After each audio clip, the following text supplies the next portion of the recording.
신실하신 주를 찬양해. 신실하신 주를 찬양해. 내게 채우시는 하나님이시기에 내가 더욱더 뜨겁게 찬양하리. 내 손을 높이 들고 입을 크게 열면 주님 채우신다 말씀하셨네. 오 할렐루야 주 찬양해. 우리 모임 중에 임하시는 주 찬양해.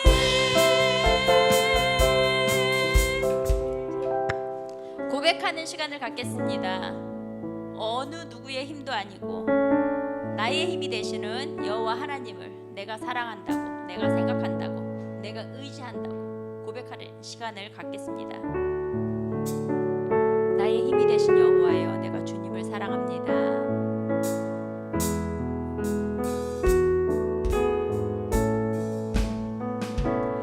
나의 힘이 되신 여호와여, 내가 주님을 사랑합니다. 주는 나의 반석이시며 나의 요새, 나의 힘이 되신 여호와여, 나의 힘이 되신 여호와여, 내가 주님을 사랑합니다. 내가 주님을 사랑합니다. 주는 나의 반석이시며 주는 나의 반석이시며 나의 요새시라, 나의 요새시라. 주는 나를 건지시는, 주는 나를 건지시는 나의 주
우리의 삶을 하나님께 드렸습니다.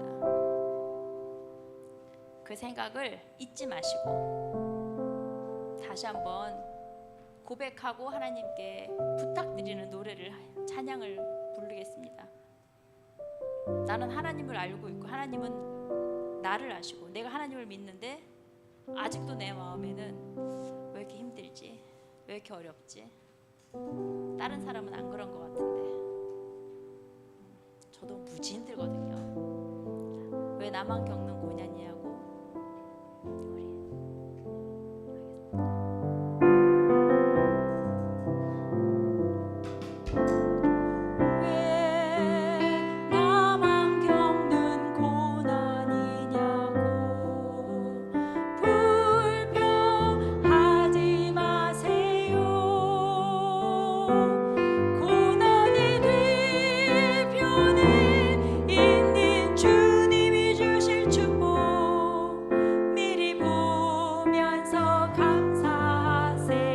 한 번 더 부르겠습니다. 왜 나만 겪는, 왜 나만 겪는 고난이냐고 불평하지 마세요. 고난의 뒤편에 있는 주님이 주실 축복 미리 보면서 감사하세요. 아멘. 너무 견디기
보이신 생명의 길, 주가 보이신 생명의 길, 나 주님과 함께 상한 마음을 들이며 주님 앞에 나가리. 나의 의로움이 되신 주 그 이름 예수, 나의 길이 되신 이름 예수.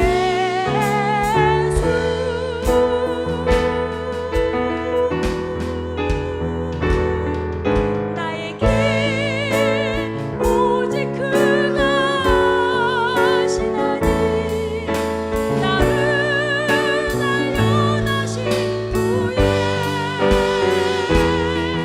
내가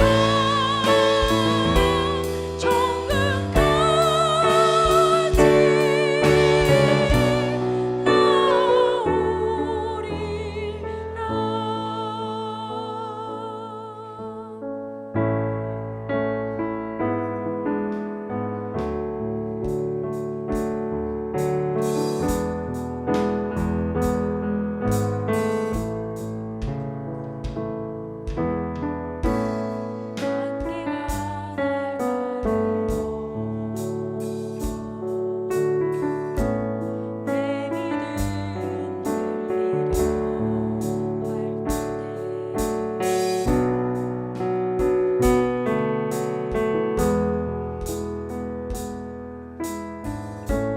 주님은 산 같아서 여전히 그 자리에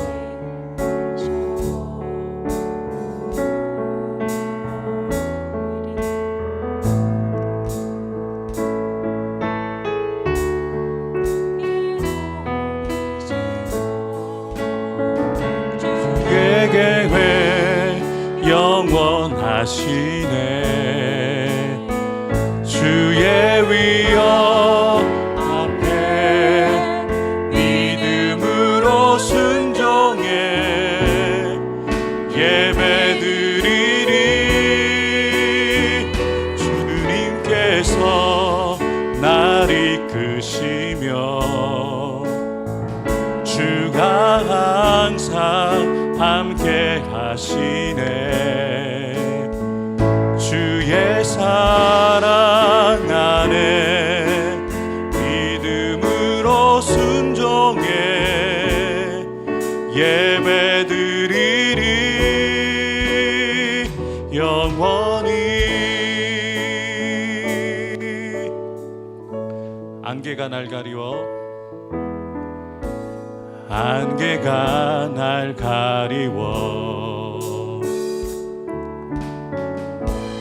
내 믿음 흔들리려 할 때 나 주님께 나아가네.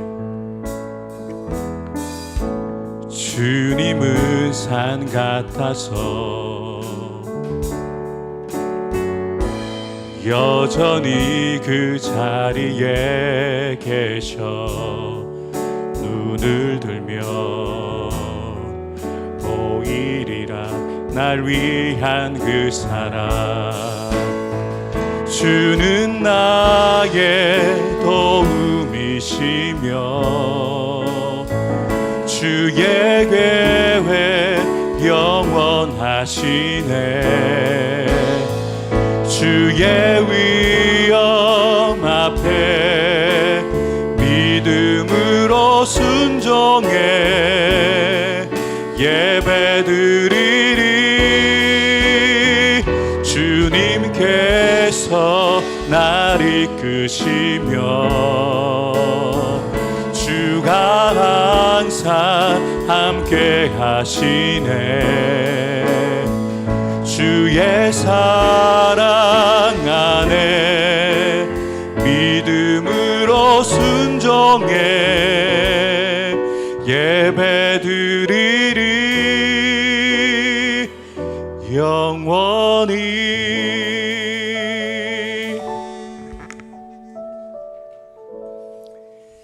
이 시간 김영애 군사님 우리를 대표해서 기도 인도해 주시겠습니다. 사랑과 은혜가 충만하신 하나님 아버지, 오늘 거룩하고 복된 주님의 날에 우리들이 함께 모여 예배드리게 하시니 감사합니다. 이 시간 드리는 찬양과 예배를 기쁘게 받아주시옵고 저희들에게도 은혜와 축복을 내려 주시옵소서. 인간의 모든 생각과 마음을 감찰하시는 주님, 우리의 모든 생각이 주님 보시기에 합당하지 못했음을 고백합니다. 성령님께서 항상 함께 하시어 우리의 마음과 생각에 예수 그리스도의 선하고 아름다운 마음으로 가득 차게 하여 주시옵기를 기도합니다. 주께서 주신 기쁨을 누리고 나누는 삶을 살게 해 주시고 주님과의 교제로 세상이 줄 수 없는 기쁨을 성령의 임재 가운데 누리길 간절히 소망합니다. 우리 교회 안은 성령의 역사가 나타나게 하시고 예수 그리스도의 이름으로 기적과 이적이 나타나게 하여 주시길 원합니다. 병으로 고생하고 있는 성도님들을 온전히 낫게 하여 주시고 현욱이 하나님께서 능동자같이 지켜주시고 회복시켜 주시기를 간절히 기도드립니다. 이 시간 목사님을 통해 들려지는 하나님의 말씀이 우리를 거룩한 예배자로 세우게 하시기를 믿으며 우리 주 예수 그리스도의 이름으로 기도드렸습니다. 아멘.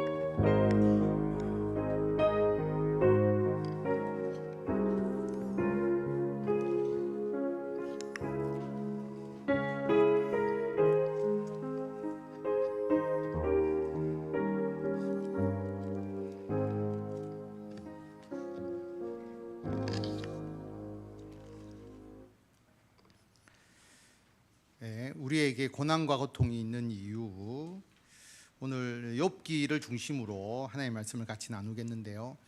내용이 많아서 특정한 구절을 가지고 성경 공부를 하는 것은 아닙니다. 그래서 본문은 유인물을 보면서 그렇게 하도록 그렇게 하겠습니다. 오늘 말씀 우리가 나누었는데 그 말씀을 통해서 보면 우리의 마음 속에 우상을 가지고 있다라고 하는 거죠. 요즘 사람들은 더 그 자신의 욕구를 이루기 위한 그 마음이 강하기 때문에 마음의 우상을 가지고 있을 수가 있습니다. 그래서 성공해야 된다는 것, 그리고 남들보다 더 잘 살아야 된다는 것, 그리고 내가 남들로부터 인정받아야 된다는 그 욕구가 강하기 때문에 문제는 모두가 다 그렇게 잘 되면 문제가 없겠죠. 그런데 자기가 원하는 대로 자기 진로가 이루어지지 않을 수도 있고요. 투자를 했는데 투자가 잘 안 될 수도 있고 사업에 실패할 수도 있고 우리의 삶에 어떤 고난과 고통이 있을 때 그 마음의 우상을 가지고 있는 사람들은 절망하게 되고 낙담하게 됩니다. 그래서 오히려 재기하지 못하고 자기의 인생을 포기하게 되는 경우들이 굉장히 많죠. 여러분, 연예인들을 보면 스포트라이트를 받고 다른 사람들로부터 굉장히 유명세를 타잖아요. 그렇게 하다가 한순간 인기가 사라졌을 때 그 절망감을 이기지 못하고 극단적인 선택을 하는 경우들도 보지 않습니까? 모든 게 우리 사회가 너무 성공과 또 인정받고 뭔가 남들보다 뛰어나야 한다라고 하는 그 마음의 우상에 어떻게 보면 짓눌려 살아가는 것이고, 그 세상에서 그것을 치유하기 위해서 이야기하는 내용들이 오늘 말씀에도 제가 간단하게 언급을 했지만, 여러분 그 심리 상담의 내용을 보면 또 다른 우상을 계속 만들어서 기존의 우상을 치유하는 듯 그런 이제 내용들이 너무나 많이 있습니다.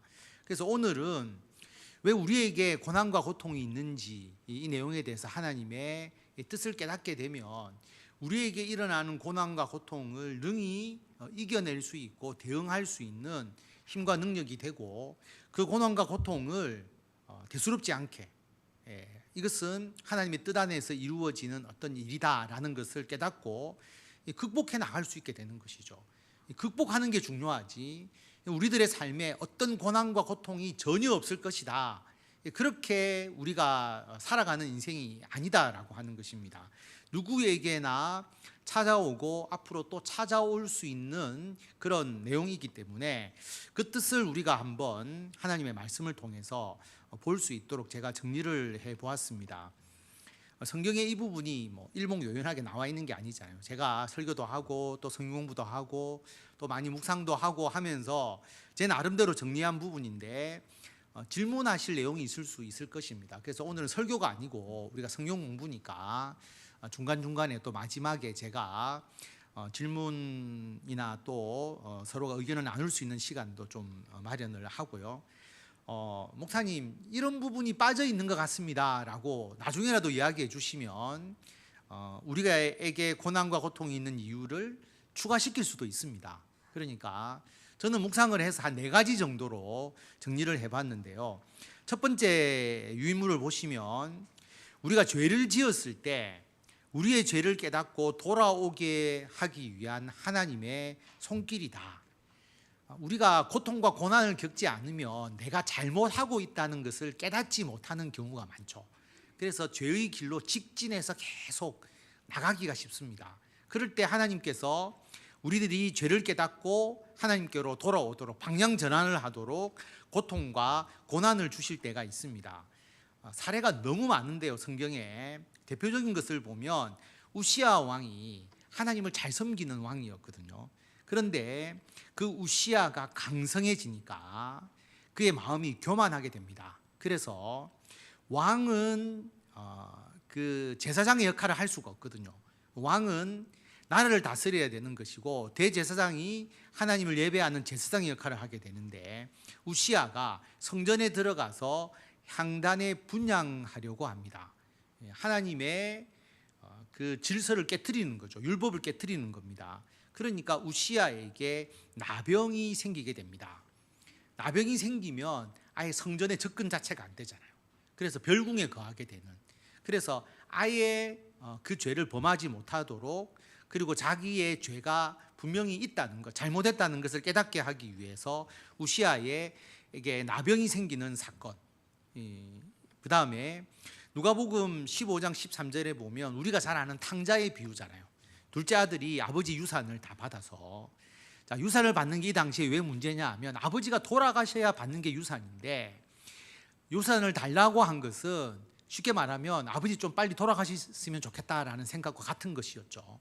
그래서 살아계실 때 그 유산을 다 받아가지고 먼 나라로 가서 거기에 허랑방탕하고 재산을 낭비했습니다.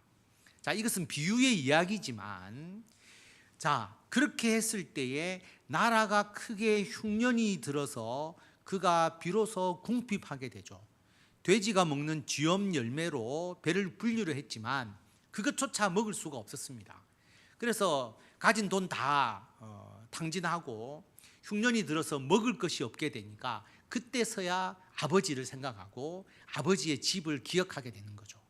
우리 아버지 집에 가면 먹을 게 있는데 풍요로운데 그래서 아버지에게 나를 품꾼의 하나로 써주십시오라고 그렇게 말하겠다라고 하면서 아버지에게로 돌아가잖아요. 탕자의 비유입니다. 예수님께서 말씀하신 비유이지만 이 말씀을 통해서 죄를 지으면 하나님의 벌, 고통과 고난이 있다. 왜? 벌하시기 위한 것이 아니라 그 죄를 깨닫고 하나님께로 돌아오게 하기 위해서다라고 하는 것입니다. 자, 그런데 여기에서 조심해야 될 내용이 있습니다. 제가 유인물에도 적어 놓았지만 죄를 지으면 그 죄를 깨닫게 하기 위해서 하나님의 벌, 고통과 고난이 있다. 맞습니다. 짜장면을 먹으면 배가 부르다. 맞죠? 그런데 이것을 고통과 고난이 있는 사람에게 당신은 죄를 지었기 때문입니다 라고 이야기를 한다면 배가 부르면 짜장면을 먹은 것이다. 이것은 틀렸다라고 하는 거죠. 왜 틀렸느냐 하면 배가 불러서 우동을 먹을 수도 있고 밥을 먹었을 수도 있고 그러니까 짜장면을 먹으면 배가 부르다는 것은 맞지만 배가 부르면 짜장면을 먹은 것이다 라고 말하는 것은 논리적으로 모순이 된다라고 하는 것이죠. 그래서 죄를 지으면 하나님의 벌이 있다는 것은 우리가 율법서에 보면 너무나 많이 나옵니다. 그런데 유대인들이 죄를 지으면 하나님의 벌, 고통과 고난이 있게 된다라고 하는 것을 너무 지나치게 믿은 나머지 그 반대, 고통과 고난이 일어나면 무조건 죄로 인한 것이다 라고 그 사람을 저주하는 그 다음에 그 죄에 대해서 정죄하는 그런 부분이 너무 많았다라고 하는 거죠. 이것은 논리적 모순인 겁니다. 배가 부르면 짜장면을 먹은 것이다라는 것이 아니고 밥을 먹을 수도 있고 그 다음에 국수를 먹을 수도 있고 뭐 감자를 먹을 수도 있고 있는 것이죠. 그래서 왜 고통이 있느냐? 두 번째의 고통과 고난이 있을 수가 있다는 겁니다. 하나님께서 우리를 연단하셔서 더 귀하게 사용하기 위한 훈련이다라고 하는 거죠. 첫 번째는 죄인에게 임하는 고통이라고 한다면, 두 번째는 하나님께서 쓰시고자 하는 자를 연단시키셔서 훈련시키셔서 하나님의 일꾼 삼기 위한 고통과 고난입니다. 사실 이 고통과 고난은 뭐하고 똑같으냐 하면, 제가 많이 비유를 들잖아요. 태릉 선수촌에 들어가서, 또 요즘 우리나라 뭐 진천에 있는 선수촌에 들어가서 아시안 게임 올림픽을 위해서 훈련을 시키는 거죠. 여러분, 입에 단내가 나도록 탈진하도록 사실 훈련을 시키잖아요. 그 훈련을 시킨 이유는 뭐냐 하면 다 금메달 따라고 메달 따라고 좋은 성적을 거두도록 훈련을 하는 거지 않습니까? 그런데 이게 어떤 기합을 줘서 훈련하는 거와 그 다음에 육체적으로 보면 비슷한, 아마 그 통증이나 비슷한 어려움이 있겠지만 목적이 다른 거잖아요. 벌을 주기 위한 게 아니고 그 고통을 통해서 메달을 딸 수 있도록 훈련을 시키는 것이지 않습니까? 그래서 고통과 고난이 죄로 인한 게 아니고 하나님께서 그 사람을 쓰시기 위해서 연단하는 과정일 수도 있습니다. 예를 든다면 출애굽한 이스라엘 백성들이 40년 동안 광야에서 고생했잖아요. 물도 없고 먹을 것도 부족한 곳에서 하나님께서 돌보아 주셔서 그 고통을 감내하고 훈련하는 하나님의 백성으로, 그 노예의 그 모든 그 죄악된 삶의 때를 다 벗겨내고 40년 동안 하나님의 백성으로 훈련시키는 과정이었거든요. 그 고통과 고난은 하나님의 연단이었고, 다윗이 사울 왕이 자신을 살해하려고 하니까 광야로 그렇게 피신해서 다니는 그 사건들, 그래서 블레셋에 망명하기도 하고 고생을 했거든요. 광자 생활, 쉽게 말하면 떠돌이 생활을 한 것이지 않습니까? 그것도 하나님께서 다윗을 쓰기 위한 과정이었고, 다윗의 그 광야 생활의 경험이 나라를 다스리는데 큰 힘이 되었던 것이 역사적인 사실입니다. 사도 바울은 고린도후서 12장 7절에서 이렇게 고백하고 있습니다. 우리가 교독할까요? 한 절씩 교독하겠습니다. 여러 계시를 받은 것이 지극히 크므로 너무 자만하지 않게 하시려고 내 육체에 가시 곧 사탄의 사자를 주셨으니 이는 나를 쳐서 너무 자만하지 않게 하려 하심이라.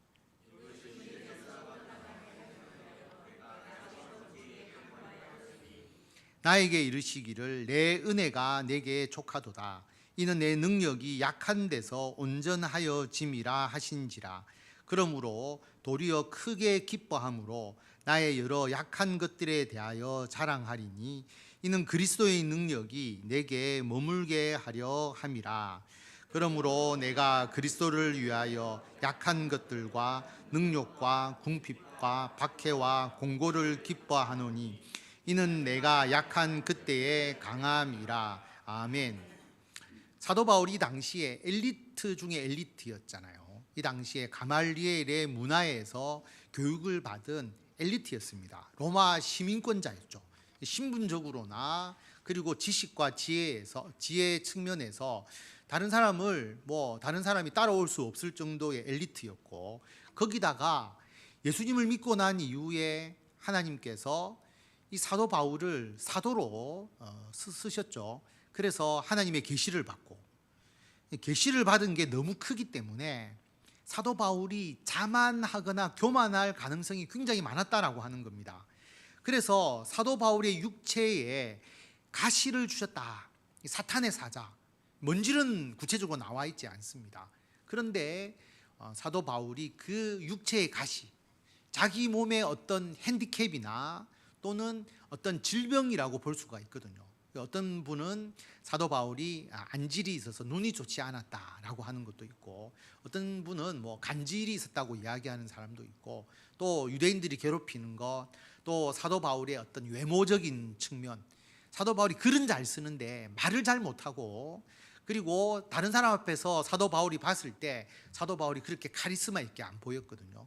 그 외모적인 부분이라든지 뭔가 자기에게 그 핸디캡과 자기를 아프고하고 고통스럽게 하는 그 육체의 가시가 있었는데, 이것을 하나님이 없애달라고 사도 바울이 기도했다라고 하는 겁니다. 3번 기도했다라고 하는데 3번만 기도했겠습니까? 열심히 기도했겠죠. 근데 사도 바울은 다른 사람의 병을 고치는 사람이었거든요. 다른 사람의 병을 고치는데 하나님께서 사도 바울의 그 육체의 가시는 제거해 주지 않으셨다라고 하는 것입니다. 그러면서 사도 바울에게 깨닫게 해주신 게 뭐냐 하면, 내 은혜가 너에게 족하다, 너는 충분히 내 은혜를 받았다라고 하는 겁니다. 그리고 내 능력이 약한 데서 온전하여진다. 사도 바울이 교만할 수 있는데 그게 아니고, 너가 약해야 그 약한 데서 하나님의 능력이 더 가미되어서 더 가해져서 너가 더 하나님의 일을 행할 수 있다라고 하는 것입니다. 그래서 하나님의 능력은 사도 바울의 약한 데서 온전하여진다라고 말씀하고, 사도 바울이 그걸 깨닫게 되는 거죠. 그래서 9절에 보면, 그러므로 내가 육체의 가시가 자기 몸에 있는 것을 도리어 기뻐하고, 이제는 내가 약한 것을 자랑하는 겁니다. 내가 더 많은 걸 자랑하는 게 아니고, 나에게는 이것도 부족하고 이것도 부족하고 이것도 부족한데 하나님께서 채워주셔서 내가 강하게 되었습니다. 그래서 사도 바울은 그 많은 자기의 지식을 배설물과 같이 여긴다라고 말하고, 오직 예수 그리스도의 십자가의 대속의 은혜만을 자기는 전하겠다라고 그렇게 이야기를 했거든요. 그래서 나의 약한 것들에 대하여 자랑하리니 이는 그리스도의 능력이 내게 머물게 하려 함이다. 그래서 뭘 기뻐하느냐 하면, 그리스도를 위하여 나의 약한 것, 능욕받고 궁핍하고 박해와 공고를 기뻐한다. 약한 그때에 내가 강하다. 그래서 사도 바울은 이러한 삶을 살았죠. 복음을 전하기 위해서. 여러분, 터키에서 그리스로 넘어가서 복음을 전하는 과정, 여러분 한번 나중에 기회가 되시면 터키에서 그리스로 넘어가서 사도 바울의 2차 전도 여행의 여정을 따라가 보면 그 산세가 굉장히 험합니다. 그런데 거기를 그 당시에 또 뭐 걸어서 또는 뭐 이제 그 뭐 말이든지 교통수단을 이용하면서 또 배를 타고 그렇게 복음을 전하면서 교회를 세워 나간 그 역사적 흔적들을 따라가 보면 참 많은 궁핍과 고난 가운데서 복음을 전했구나라고 하는 것을 생생하게 느낄 수가 있습니다. 그래서 이러한 고통과 고난은 분명히 고통과 고난인데 이것은 연단이고요, 반드시 그것을 통해서 하나님께서 귀하게 쓰시고자 하시는 목적이 있는 겁니다. 그래서 오히려 신앙생활 잘 하시는 분들, 또 하나님께서 귀하게 쓰시는 분들에게 이런 고난과 고통이 있을 수 있는데, 이것은 부끄러운 것도 아니고 이것을 통해서 하나님께서 더 크게 사용하시는 부분이기 때문에, 이런 부분은 능히 사도 바울의 고백처럼 내가 약한 그때에 강합니다, 그러면서 오히려 그것을 자랑할 수 있는, 그게 되어야 하는 것이죠. 그래서 많은 간증을 보면 참 고통과 고난을 당했고 그 고통과 고난을 통해서 하나님께서 나를 쓰시는 것을 간증하는 부분을 볼 수가 있지 않습니까? 그래서 이러한 하나님의 은혜에 대해서 우리가 고백하고 증거하는 삶을 살아나갈 수가 있는 것입니다. 세 번째로 보면 사탄의 시험이 임하는 거죠. 이게 이제 문제가 됩니다. 왜 사탄의 시험이 우리에게 임하느냐? 욥의 내용을 보면 우리가 사탄의 시험을 이기고 하나님께 대한 믿음을 지킴으로 세상 사람들에게 하나님의 존재와 하나님의 자녀됨을 드러낼 수가 있어야 하기 때문입니다. 자, 사탄은 예수 그리스도의 십자가의 대속으로 힘을 잃었거든요. 사탄이 능력이 있는 게 아닙니다. 힘을 잃었습니다. 성경에 보면 사탄은 지금 무저갱에 갇혀 있는 존재와 같거든요. 끝이 없는, 밑바닥이 없는 그 무저갱에 갇혀 있는 것과 같습니다. 그런데도 불구하고 힘없는 이 사탄의 세력에 사람들이 자꾸 미혹되는 거예요. 손 없는 날 이야기를 반복해서 하지만 왜 이사 갈 때 손 없는 나를 선택해서 가야 되느냐? 여러분, 그 아무런 힘이 없는데 사람들이 그걸 우상화해서 자기가 거기에 예속되면서 살아가는 거거든요. 그래서 사탄에 얽매일 필요가 없는 겁니다. 그런데도 불구하고 그 무적행에 갇혀 있는, 결박되어 있는 사탄에게 굴복하는. 제가 여러 비유로 들었잖아요. 조폭이 감옥에 갇혀 있고 묶여져 있는데 조폭이 고함치는 겁니다. 너 내 말 안 들으면 너희 집을 내가 파괴하겠다. 너희들 가만두지 않겠다.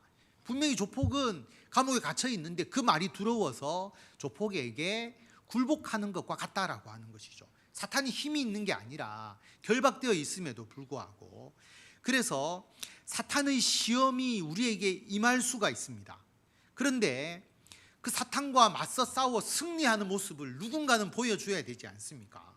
사탄의 시험을 이기고 하나님께 대한 믿음을 지킴으로써 하나님을 믿는 사람이 이렇게 살아간다는 것을 세상에 증거할 수가 있어야 되거든요. 그 사람이 필요한 겁니다.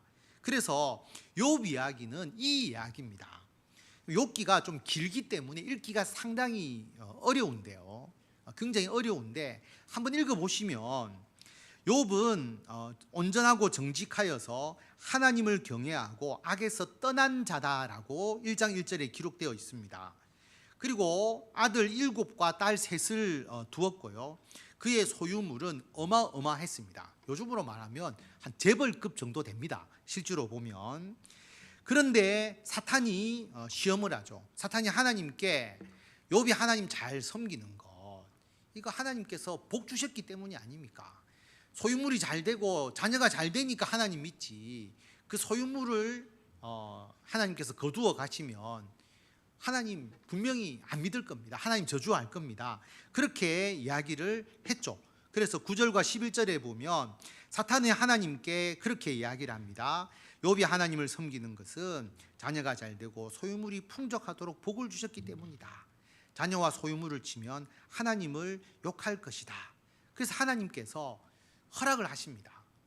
왜 허락하느냐? 허락을 안 해야 되는 거 아니냐? 아까 이야기했지만 진짜 하나님을 믿는 사람이 있다는 것을 세상에 보여줘야 되니까 하나님이 그 범위 안에서, 사탄이 하나님보다 이길 수가 없잖아요. 하나님이 그러면은 생명 건드리지 말고, 욥 건드리지 말고, 그 소유물과 그 자녀에게까지 사탄의 시험이 임하는 것을 허락을 하죠. 그러니까 사탄이 순식간에 그 모든 재물과 그 자녀를 죽이고 빼앗게 됩니다.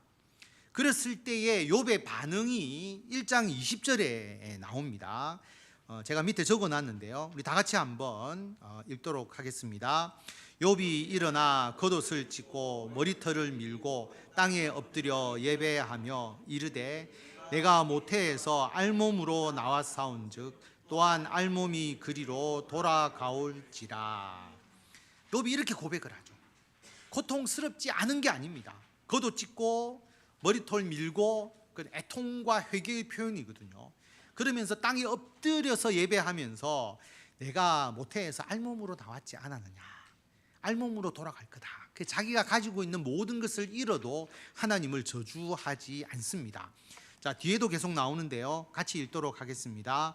주신 이도 여호와시오 거두신 이도 여호와시오니 여호와의 이름이 찬송을 받으실지다 하고 이 모든 일에 욥이 범죄하지 아니하고 하나님을 향하여 원망하지 아니하니라.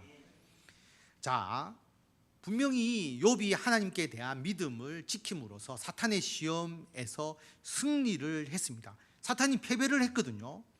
그러니까 사탄이 하나님께 이야기를 합니다. 뭐라고 이야기하느냐 하면 소유물과 자녀는 자기 게 아니니까, 자기 몸이 아니니까, 그래서 욥의 뼈와 살을 치십시오라고 이야기를 하거든요. 그러면은 주를 향하여 욕할 것입니다.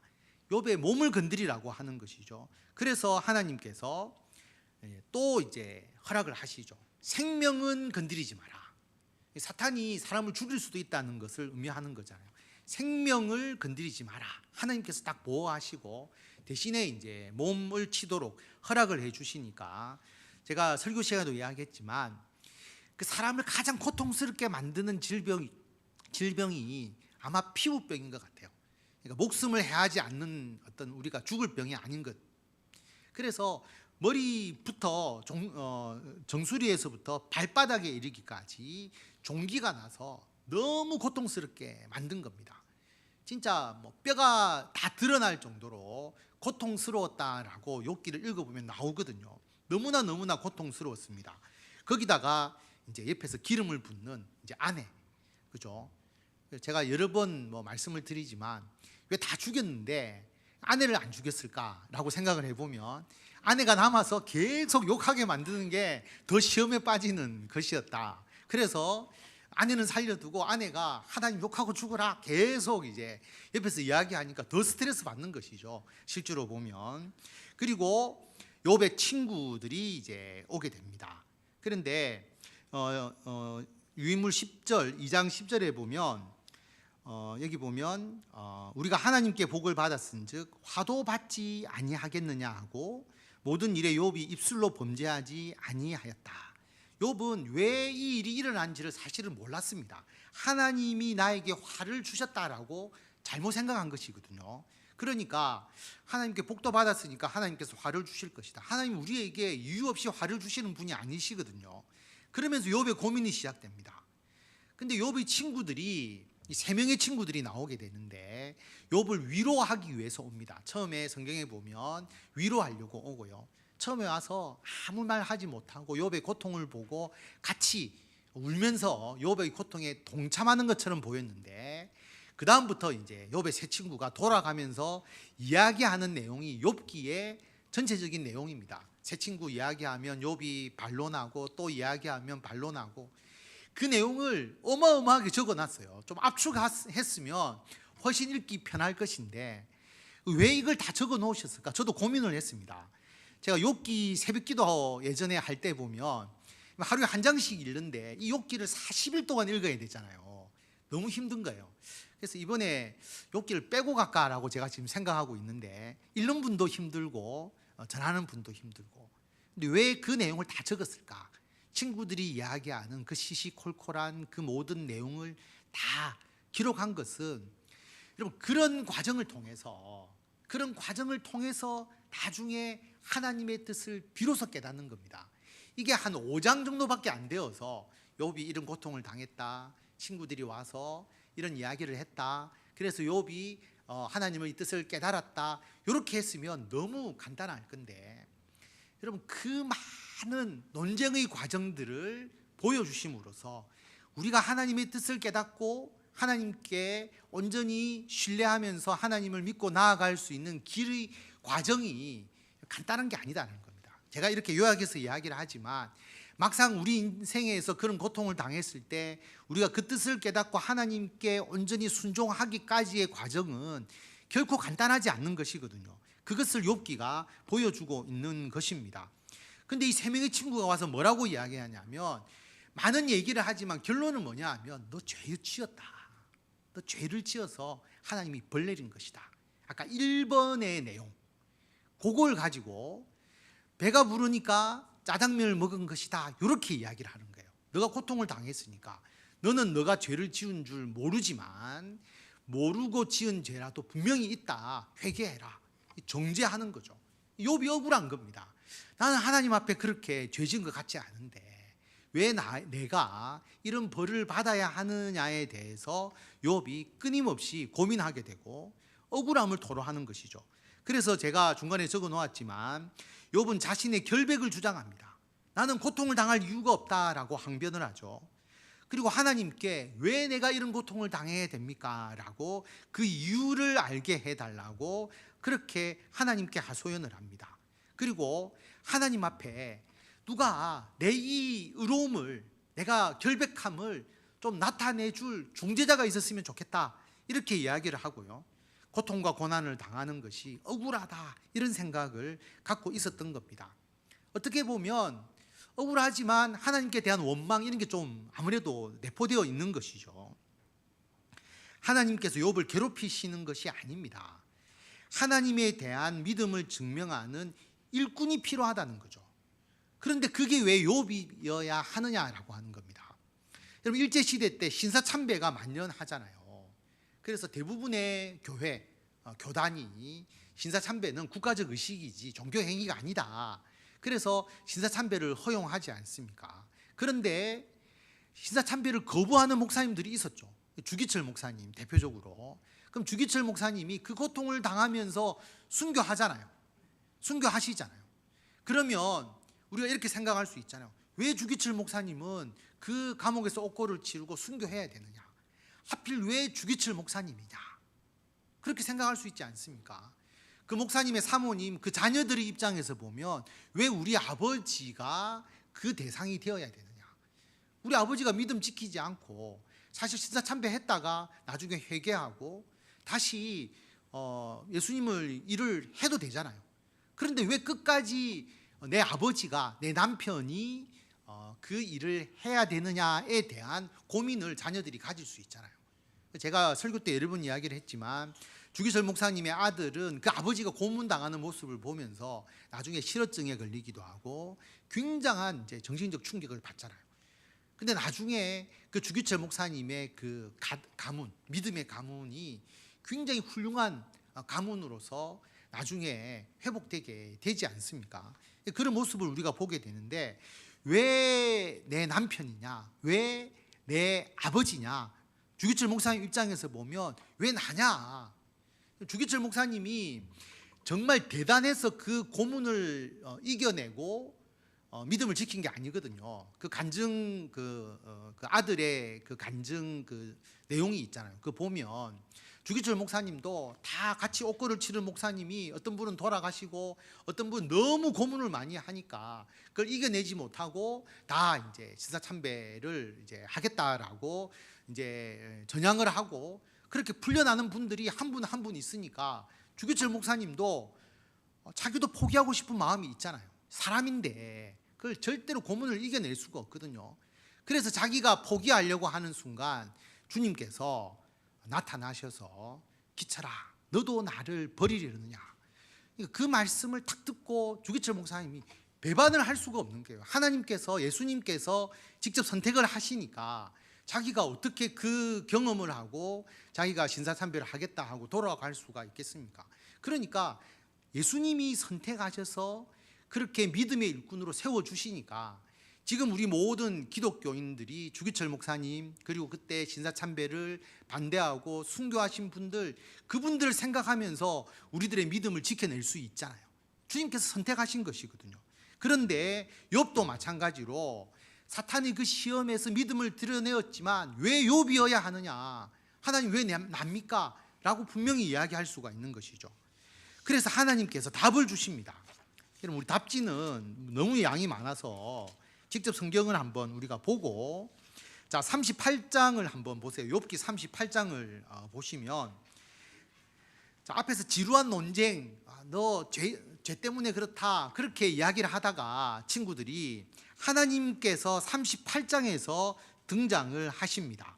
38장 1절에 보면 그때 여호와께서 폭풍우 가운데 욥에게 말씀하여 이르시되 무지한 말로 생각을 어둡게 하는 자가 누구냐. 친구들이 이야기한 거는 다 무지한 이야기고 생각을 어둡게 한 거고 자 너는 대장부처럼 허리를 묶고 내가 너에게 묻는 것을 대답해라. 하나님께서 이 문제에 대한 해답은 안 주시고요. 질문만 던집니다. 질문만. 대답해봐라. 뭐라고 이야기하시느냐 하면 자 4절부터 보시면 내가 땅에 기초를 놓을 때에 네가 어디 있었느냐. 이 세상의 도량법 그것을 어느 위에 띄웠는지 그것을 위에 띄운 누가 그것을 띄웠는지 네가 아느냐. 그리고 7절에 보면 새벽 별들이 기뻐 노래하며 하나님의 아들들이 다 기뻐 소리를 질렀다. 바다가 모태에서 터져 나올 때 문으로 그것을 가둔 자가 누구냐. 그러니까 바다를 만들고 9절에 보면 구름을 만들고 그리고 11절에 보면 육지와 바다를 구분해서 아무리 파도를 쳐도 육지를 넘어오지 못하도록 그 경계를 만든 자가 누구냐. 누가 아침을 만들고 누가 새벽을 만들었느냐. 계속 하나님이 이런 질문만 던지십니다. 이 질문을 끊임없이 던지시는 것이거든요. 그래서 38장, 39장이 다 그런 질문들입니다. 비유적인 질문들만 던집니다. 그러면서 40절에 보면 여호와께서 욥에게 말씀하시되 트집 잡는 자가, 사람들이죠, 욥이죠, 트집 잡는 자가 전능자와 다투겠느냐, 하나님을 탓하는 자는 대답해라, 이렇게 이야기하니까 욥이 이러한 하나님의 질문에서 뭐라고 이야기하냐면, 나는 비천합니다. 무엇이라고 내가 주께 대답할 수 있겠습니까? 내가 손으로 입을 가릴 뿐입니다. 다시는 내가 하나님께 대답하지 않겠습니다. 여러분, 이 세상 누가 만들었느냐, 아침 누가 만들었느냐, 해달별 누가 만들었느냐, 그렇게 물으니까 욥이 알지 못하는 것들이거든요. 그래서 다시 6절에서 보면 하나님께서 폭풍우 가운데서 욥에게 말씀을 하십니다. 그러면서 8절에 보면 너가 나의 공의를 부인하려느냐, 하나님의 공의를 부인하려느냐, 너의 의를 세우려고 하나님 나를 악하다고 하느냐, 하나님 하는 일이 잘못되었다고 이야기하는 것이죠. 그래서 네가 하나님처럼 능력이 있느냐, 하나님처럼 천둥 소리를 내겠느냐, 이렇게 말하면서 또 하나님께서 계속 질문을 던지십니다. 하나님의 그 전지전능하심, 하나님의 그 범접할 수 없는 그 권능을 질문을 통해서 말씀을 하시는 것이거든요. 그러니까 이 질문을 듣고 욥이 깨닫습니다. 42장에 보면 자, 42장 1절부터 6절까지의 말씀인데요. 유인물에 보면 2절부터 제가 중간에 중략하고 6절까지 썼습니다. 유인물을 보고 읽도록 하겠습니다. 주께서는 못하실 일이 없사오며 무슨 계획이든지 못 이루실 것이 없는 줄 아오니 내가 주께 대하여 귀로 듣기만 하였사오나 이제는 눈으로 주를 배움나이다. 그러므로 내가 스스로 거두어 드리고 티끌과 제 가운데서 회개하나이다. 아멘. 여기서 보면 그 위에 줄을 보시면 하나님께서 먼저 질문하시고 욥이 반박할 수 없고 하나님께서 다시 말씀하시고, 그러면서 하나님은 창조자의 능력을 하나하나 열거하시면서 하나님의 무한한 능력을 말씀하시고, 반면에 피조물인 인간의 제한성에 대해서 대비시켜 주십니다. 그러니까 욥은 하나님을 만나는 체험을 하고요, 하나님의 절대성을 깨닫고 회개하는 것이죠. 여러분, 누군가는 하나님에 대한 믿음을 드러내고 사탄과의 이 영적 싸움에서 고난과 고통을 당하더라도 믿음을 지키는 자가 있어야 되는데, 욥과 같은 분들, 그 다음에 또 주기철 목사님과 같은, 또 사랑의 원자탄 손양원 목사님 같은 그런 분들이 시대에 필요한 겁니다. 누군가는 고통과 고난을 당하고 누군가는 순교하기까지 하는 것이죠. 그런데 왜 저입니까? 라고 이야기를 하면 하나님의 절대적인 하나님의 권능, 하나님의 선택 외에는 달리 답할 수가 없는 것이죠. 그래서 욥이 그걸 깨달은 겁니다. 절대성, 하나님의 절대성, 그리고 피조물인 자신의 그 연약함을 이야기를 하면서, 그러나 하나님을 체험하고 자신이 하나님 앞에 그 눈으로 하나님을 배웁니다라고 말하면서 하나님을 만나고 하나님의 뜻을 깨닫고 자기가 회개하는 그러한 이제 결과로서 나타나게 되고요. 그 이후에 하나님께서 욥기 마지막에 보면 친구들에게 욥에 대해서 사과해라. 친구를 정죄한, 욥을 정죄한 친구들이 자신의 말이 잘못되었음을 욥에게 사죄하고 제물로 하나님께 드리는 내용들이 나오고요. 그 다음에 욥의 모든 고난을 다 해소시켜 주시죠. 몇 배의 갑절로 대갚아 주시는 그 내용으로 욥이 이제 내용이 욥기가 끝나게 됩니다.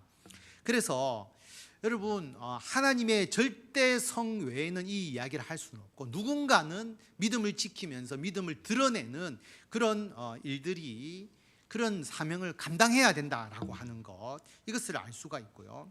그 다음에 이제 마지막으로 보면 죄로 인해 타락한 인간의 범죄, 인간이 파괴한 창조 질서, 그래서 지금 기상이변이 일어나고 또 범죄, 여러분 죄로 인해서 그 타락한 그 인간의 그 범죄가 끊임없이 일어나지 않습니까? 이 강력 사건들이 최근에 부산에서 일어나면서 또 많은 사람들을 깜짝 놀라게 하는 또 너무나 이제 안타까운 일들이 일어나고 있는 것들을 자꾸 보게 되는데요. 그래서 이것은 이제 사람의 범죄, 자연재해인데 그래서 피해를 당하고 희생을 당하는 사람이 있잖아요. 그럴 때 우리는 이야기합니다. 하나님이 왜 안 막아주시지? 하나님께서 왜 그 범죄가 일어나지 않도록 그 악한 자가 사람을 공격하려고 할 때 때리려고 하고 또 악행을 행하려고 할 때 막아주시면 되는 거 아니냐. 그럼 만약에 하나님께서 일일이 그 모든 것에 개입하신다면 인간의 자유의지, 우리가 하나님의 형상을 따라서 우리가 이 땅에서 살아가도록 하나님께서 주신 그 모든 자유를 다 없애셔야 됩니다. 그런데 그렇지 않다는 거죠.